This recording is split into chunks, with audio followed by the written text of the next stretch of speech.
up, y'all? You're watching POPPYN, which stands for Presenting Our Perspective on Philly Youth News. POPPYN highlights the positive things that the youth are doing in our city and covers young people's perspectives on a range of issues. You're now about to watch episode 18. This episode explores mental health and disabilities. It is important to understand and respect people's conditions. POPPYN participants inspired this episode by sharing their experiences with mental illnesses and disabilities. In our first segment, Nasir opens up to us about his experience with dyslexia. 70 to 80% of people with poor reading skills are likely to be dyslexic, but that is not the only symptom. It can be a very challenging disability. Especially in a school setting. Nasir is going to take it away and let us know a little bit more about his journey with dyslexia. My name is Nasir Garland Harding. I am 19 years old and I have dyslexia. If somebody would ask me to read something out, I'd be like real shy and like wouldn't read it or something like that. Like I can see everything perfectly sometimes, and then other times it just be like, it just come like mash soup, mix like random soup letters. It's crazy. The reason I don't talk about having dyslexia is because, well, I have like an issue with like people will look at me like I'm a freak or I'm something not of nature. Like I'm different than others, but I'm not. I'm the same. I'm flesh. I bleed when you bleed. My nose run when your nose run. And like for girls, I don't know. Like I don't wear lipstick or nothing like that. Just a little joke, but I love my little brothers to the day I die, and it's just hard. And it's like hard for me to like help my little brothers out for like with their homework. Like sometimes my little brother, sometimes my little brother don't even come to me. He just will go to my other older brother and ask him because he know I can't do it. And it's kind of hard to say because like my older brother, he don't even be there half of the time, and I look out for my little brothers like they like, I don't know, like my children. My school, they say they are like, they help people with my learning disability. They help me a little bit, but I can mostly say I made it all the way to the 12th grade just by barely making it, well, breezing by. In some of my classes, I used to just breeze by with like C's and B's. One year, like I just had like straight D's, and I was trying to be like the best student I can be. But it's hard for me like to like read and write, and like the teachers, they knew that, but they still gave me like the bad grades during that. Or it was something I couldn't read and they knew I couldn't read it, but they still gave it to me because it was a part of the law. At first I used to never just succeed in life. I used to just give up because it was hard for me, and that's never really the answer, to give up. You always want to succeed and go over and beyond in life. Mostly what helps me cope with dyslexia is I try to take like deep breaths. Don't try to get like confused, or like sometimes I can get off track. Like most of my life I tried to accomplish, and I'm about to pass and go on to bigger and better things in life. While I was making this film, I had got introduced to a guy named Khalil. And Khalil, he had went to high school and then graduated. And then he had went on to college for 4 years and then graduated. He's 13 years older than me, and he teaches classes here at Temple University. And I came to speak to him because I heard he has dyslexia. I found out I was dyslexic at the age of 14, going into my 9th grade year. So prior to that, you know, being in elementary school, being in middle school, kids are very cruel. So I would get picked on all the time. You know, they would tease me, call me names and things of that nature. And I hated school. So I didn't want to go to school. I definitely was shy away from it. And then finally, my 9th grade year, I got tested. And then they found out that I was dyslexic. So once I found that out, a huge weight was lifted off my shoulders. In 9th grade, with support from a wealthy donor, Khalil attended a private high school for kids with learning disabilities. After high school, Khalil received a full scholarship to Adelphi University, where he pursued drama and disability studies. So what about the people who still like they're on their A game, but they're not getting noticed and they're not getting looked out? What happens to those people? So that's when you really have to find someone to advocate for you. A lot of parents don't know that it's their right to have these things afforded to them. It's their right. And once they find out that it's their right to have these things afforded to them, then they can go to the proper channels to be able to get help for their children. For free. For free. I explained my struggles in school and he gave me some advice. You might be in a school that's not suited for you. And, having a conversation with your mom, it's just a matter of you guys finding the right fit for you. If you find the right fit for you, you don't know what that next year or 2 or 3 years will bring you. I think right now you're just in the wrong fit. I think that too. Thank no you. problem. Like, it really mean a lot. No problem. You know, I'm from another guy who got dyslexia, went through like high school, college, all of that stuff. Like, you giving me hope. Good. You give me hope. Thank you.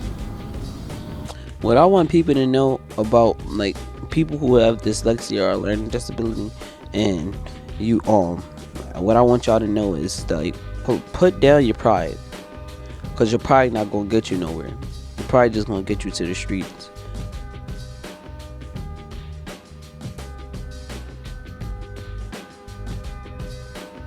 Thank you, Nasir, for enlightening us with your story about dyslexia. Personally, knowing Nasir, I've seen him challenge himself instead of just giving up. We hope that you all understand that disabilities can be life-changing. Now we're going to visit ItoI, which is a national organization.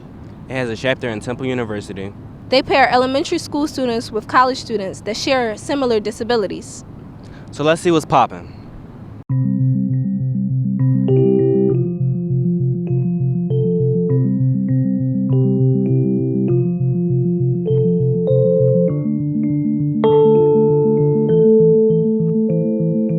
I'm here with Matt Cahill. He's from the organization ItoI. Can you tell us about ItoI?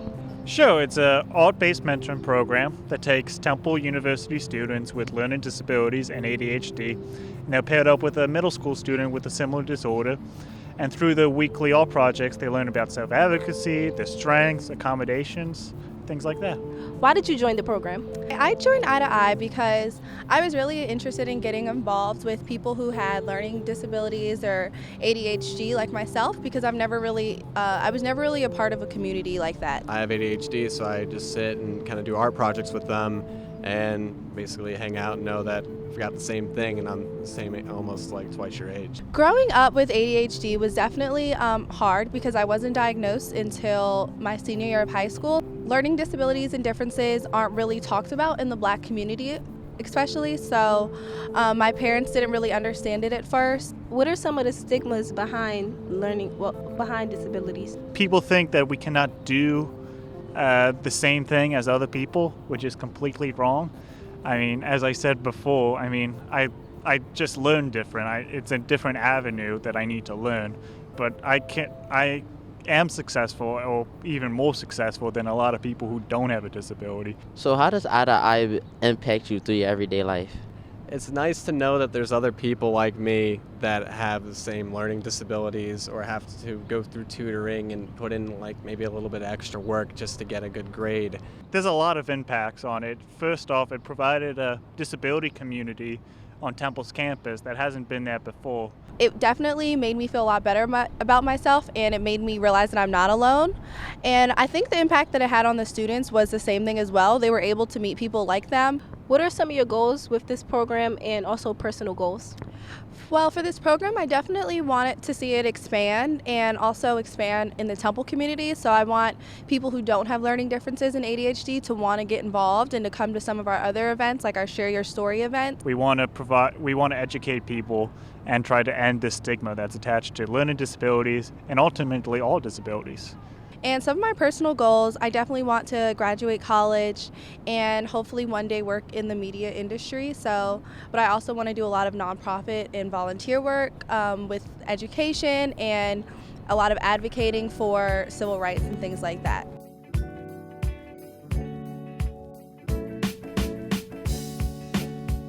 my advice for anybody watching right now is that if you have a learning disability or ADHD or any kind of disability, or you or one of your friends' family does, just remember that you're not alone out there. I know a lot of times it feels that like you're the only person that has this, but you know, there's a whole community out there that's be so supportive, be happy for you to join, and you just gotta help find it. And if ItoI is the way, is the community you need or something else, I mean, we got your back.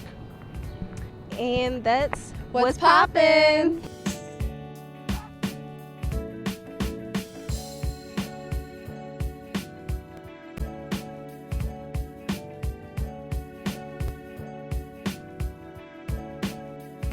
I'm happy there are mentoring organizations out there that help children and young adults with learning disabilities.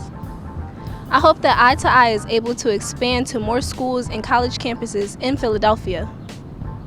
Up next, we have Janae, who would like to share her story about her experience with manic depression, which is also known as bipolar disorder.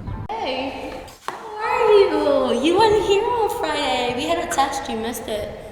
I know, Janay called me, but I just couldn't make it out of bed. I know, she told me you were sick. Are you okay? I'm better now. What do you mean by better? Well, I suffer from hypomania, which is the first stage in bipolar disorder. You're bipolar? Yeah. I didn't know that. I know, I didn't tell you because I didn't want you to think I was crazy or something. I don't think you're crazy. Hi, my name is Janay Romao, and I have manic depression. To me, it's not a disability. To me, I just express myself differently than others. Manic depression is also known as bipolar disorder. And what happens when you're manic depressive is you experience multiple moods such as happy, sad, angry, excited, depressed, and many more. Some of the symptoms of manic depression is fast thoughts or talking, paranoia, inappropriate social behavior, a decrease or increase for sleep, irritability, and other things along these lines. 3 years ago, my sister started to notice that I had a lot of the symptoms, and that was right after my friend and his mom died in a car accident. No, she's my best friend. No, she's not. If she is, I'm your best friend. First thing that's happened for me was I stayed in bed for 2 weeks, like I wasn't motivated to do anything. But for other people, it can result in suicide or suicide attempts. That's why it's important to take your medication if you're a higher level of manic depression.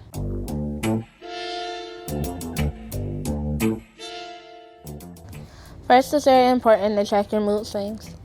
Second, depending on your level of mania, you should always take your medication. Third, you should always try to do things that are positive or things that make you happy.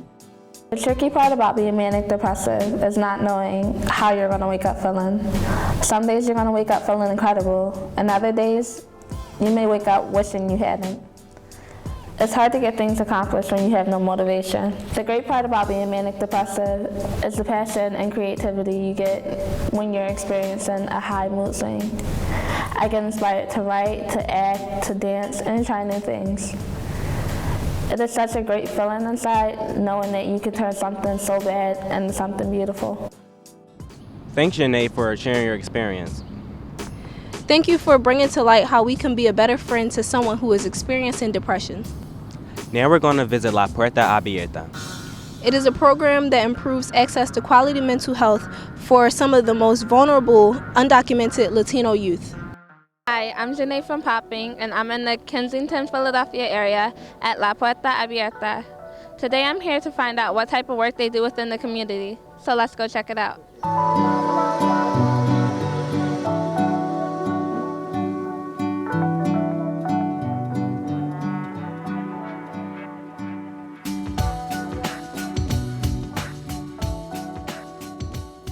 Hi, I'm here with Kathy Tillman, the director of La Puerta Abierta.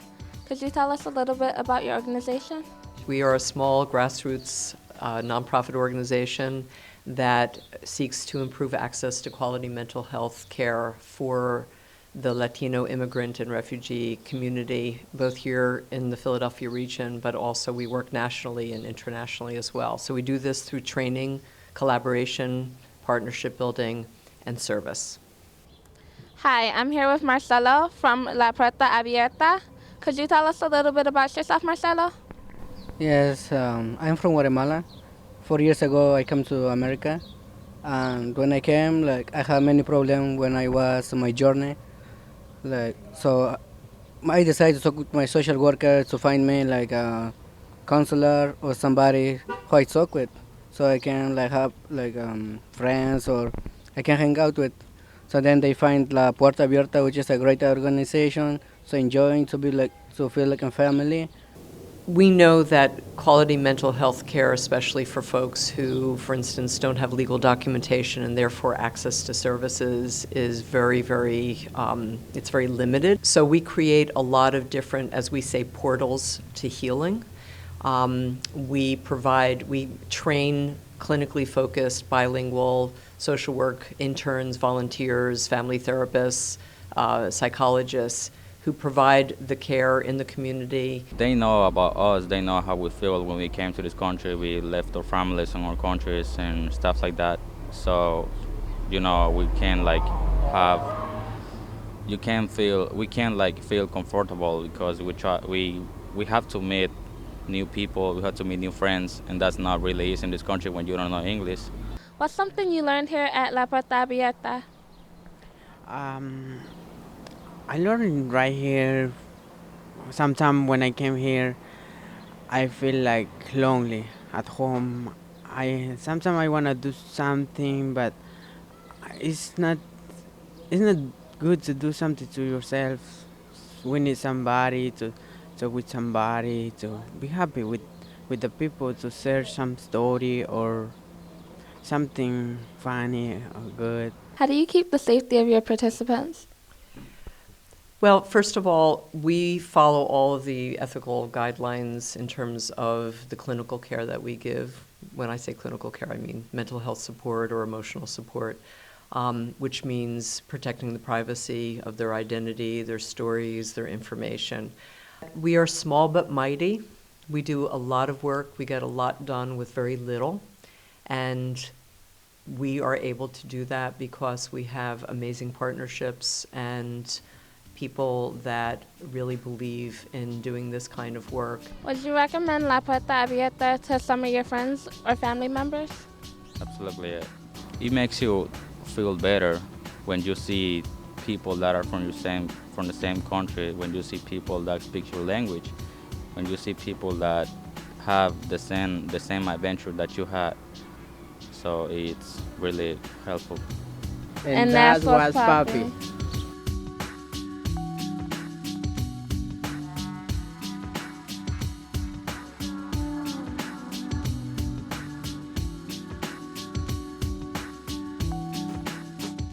This organization is so unique, and I'm glad there are spaces and resources available to undocumented Latina youth and families. Up next, we have a skit that portrays what not to say to people with mental illnesses and disabilities. Stop using your disability as an excuse. So is that why you're always with the slow kids in class? You're so smart. How do you have ADHD? Bro, you dyslexic? Yo, you seem so smart. Yo, I heard she was bipolar. Can I buy some Xannies off you? Can I have some Adderall or something? Puerto Ricans ain't bipolar. We just crazy. We all know she don't have no ADHD. Puerto Ricans do not have ADHD. Asian people are smart. We don't get learning disabilities. Black people don't get depressed. That's a white people's problem. ADHD doesn't exist in the Black community. ADHD is all in your mind, man. It's you. You don't want to do it. Focus.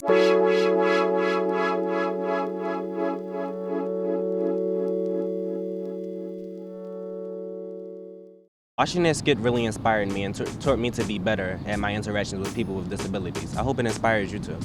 So what do we want our audience to know about mental health and disabilities? How can these things be defined? Mental illnesses are disorders that alter your mood, thinking, and behavior.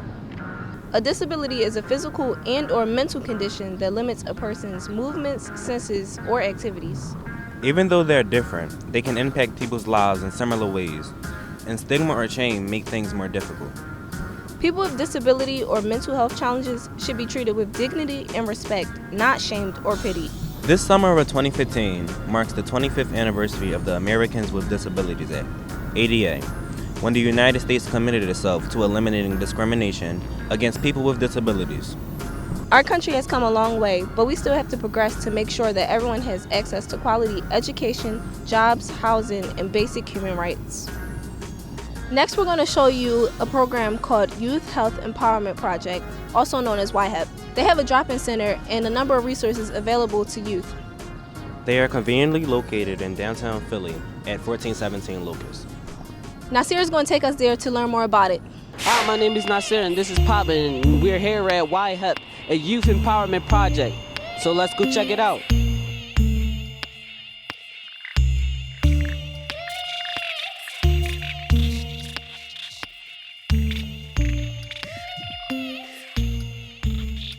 I'm the education coordinator here, and this is Y-HEP. We're part of Philadelphia Fight. And at Y-HEP, which stands for the Youth Health Empowerment Project, we are a drop-in center for young people ages 13 to 24. And so what that means and looks like is folks of that age group can come and drop in during our drop-in hours. Antonio Boom. So tell me a little bit about Y-HEP. We provide a number of different services to youth in Philadelphia, be it HIV/AIDS, clinical services. We provide a lot of sexual health education, a lot of mental health and wellness, and we also provide just the regular things, that basic necessities that people need, like food, shower, clothing services. We provide all of that here in this one building. Can you tell me where we are right now? Right now, we are standing in the middle of the epicenter of Y-HEP's community room. Here is where everyone usually meets. We do our welcomings, a community meeting. We're checking on each other because, we're a close-knit family. Serve breakfast, lunch, dinner. So how did you get involved with Y-HEP? Well, I was homeless. I was out in the streets for 6 months. A friend of mine, ran me into this nice place. And Y-HEP's a really good program. It helps out a lot of homeless youth, It's really close-knit in the LGBTQ community. But it's not just for the LGBTQ community. We also have educational groups those can range from more therapeutic groups talking about coping skills, or fun, rambunctious groups like dance, or creative groups like knitting. To give you an idea also of who comes through the doors, it's a lot of folks who are homeless or housing insecure, which means that they might not have reliable places to sleep any given night.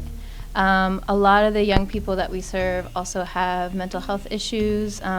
They might be struggling with different diagnoses. But the majority of the young folks here have experienced some degree of trauma. That's a lot of what weds the folks who come in here, is they've had traumatic backgrounds. When you first got here, how did you feel?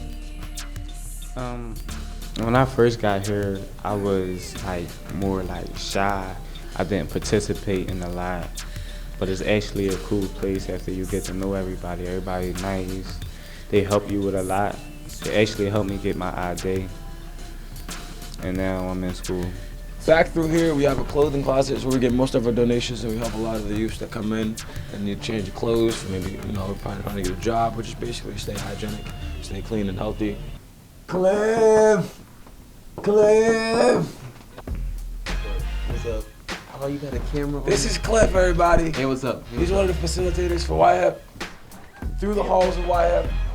Like I said, we're a family, we're close-knit. Anybody's welcome to come.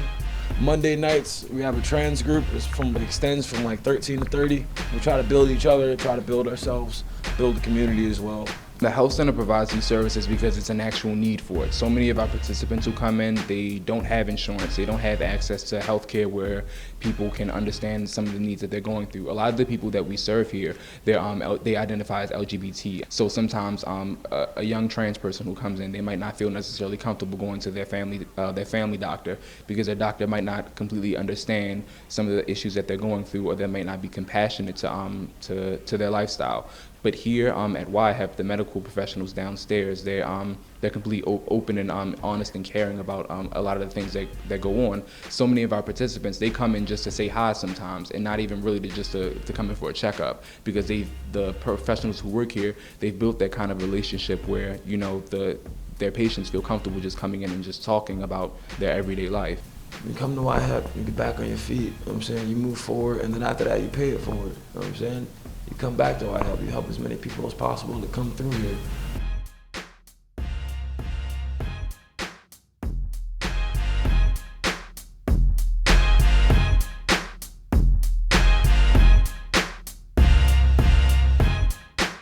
Now we have a segment from our POPPYN producer, Romao. A couple years ago, Romao was in a car accident and developed a traumatic brain injury. Now this story is about how it impacted him. My name is Romao Salone Algarin. I'm from North Philadelphia, born and raised. I'm 16 years old, and I was hit by a car September 6, 2013.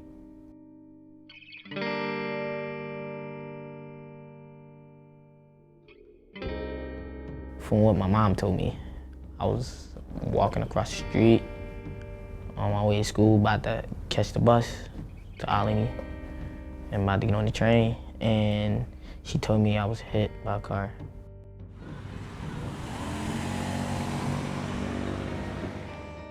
My family, they were shocked. Like, my mom told me when my brother first found out, he was one of the first people to the scene. Well, I woke up, I found out my jaw was broken in 3 different places.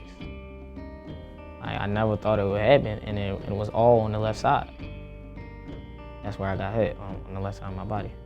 Jaw was broken in 3 different places. I wasn't able to walk for a good 2 weeks. They had to teach me how to walk. I had to use a wheelchair. And a wheelchair and crutches. Like, I didn't feel independent until I started walking again. I thought I'd never be able to play basketball again. I thought I'd never be able, well, I know I would never be able to play football again. And that's really what I wanted to do, play football. I had my jaw wired for 4 to 6 weeks. And I wasn't able to chew anything. And I have a brain injury. I have a brain injury that, like, first waking up, like the first 4 or 5 weeks after waking up, it was hard. It was really hard for me to remember what I did the day before. Like, I had the attention span of a 2-year-old, and I didn't like that. I didn't like the fact that everybody was treating me different. Never take anything for granted. Like, I want to be a sports agent because, like, I love sports. Like, I really love sports. And, like, I can't get that much into football no more because I can't play anymore. But basketball, I love to my heart and my soul. Like, that's my girlfriend. Like, that's my wife right now.